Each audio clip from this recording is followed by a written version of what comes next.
Auzubillahiminash-shaytanir-rajeem. Bismillahir-rahmanir-rahim. Assalamu alaikum, class 8. Hope everyone is fine. Beta, we are going to start chapter number 13. That is United Nation. United Nation, what is United Nation and what are the purposes of United Nation? Before starting this, we are just going to have a background of this. In 1914, World War One was started that ended in 1918. And it was a big loss in the world of the many countries. Um we can say more than 15 million people were killed around the world. Many soldiers were died, and it was a great loss of wealth also. Fine. So some countries, at the suggestion of the USA, said that such war should never happen again. So they decided to make a League of Nations in which many of the countries were involved, and there were some patrons or some departments of the League of Nations that was to look at the social affairs and to stop slavery and drugs trading and to put shipping on a world basis and to have a court of international justice in Holland to settle dispute between countries instead of fighting. So they started it. Unfortunately, that did not succeed due to some certain reason.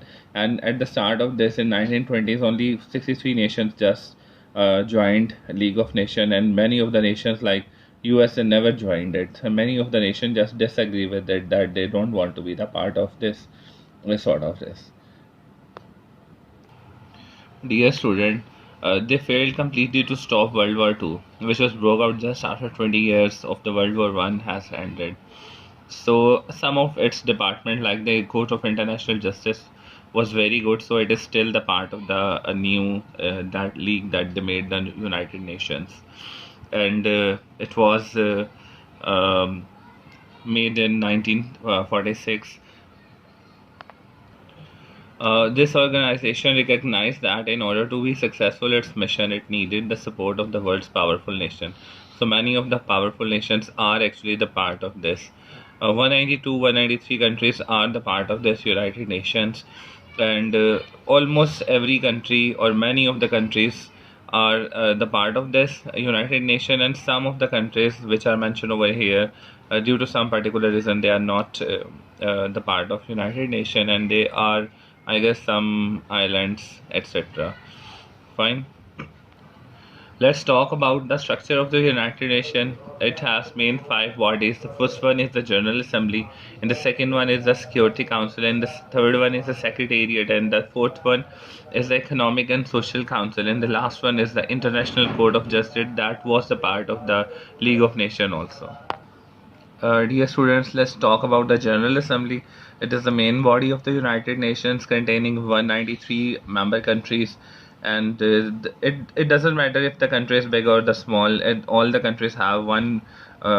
Each country have the same voting power, one for all.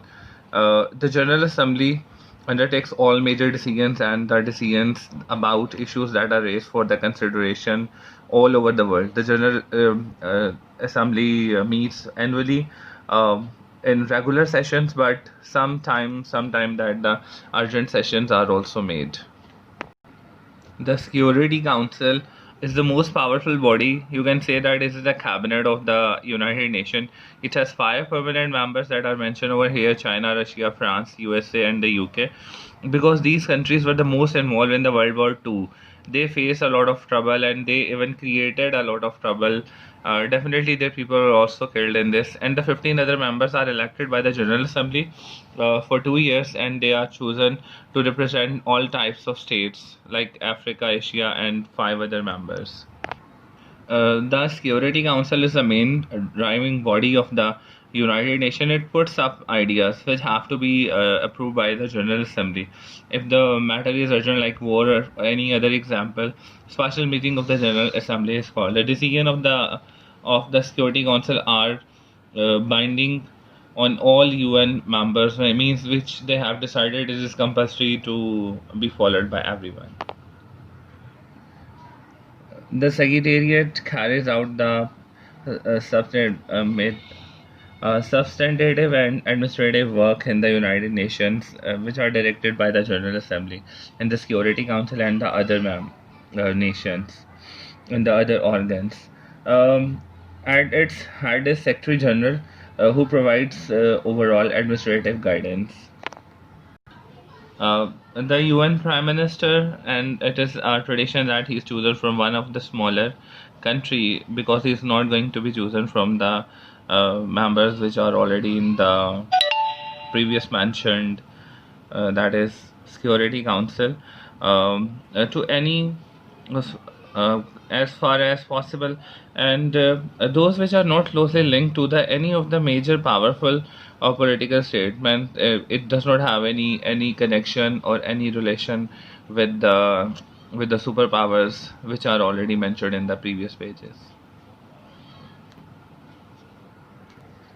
On page number 3, you can see many departments of the Secretary General, like Security Council. We have uh, International Courts of Justice, and World Health Organization (WHO).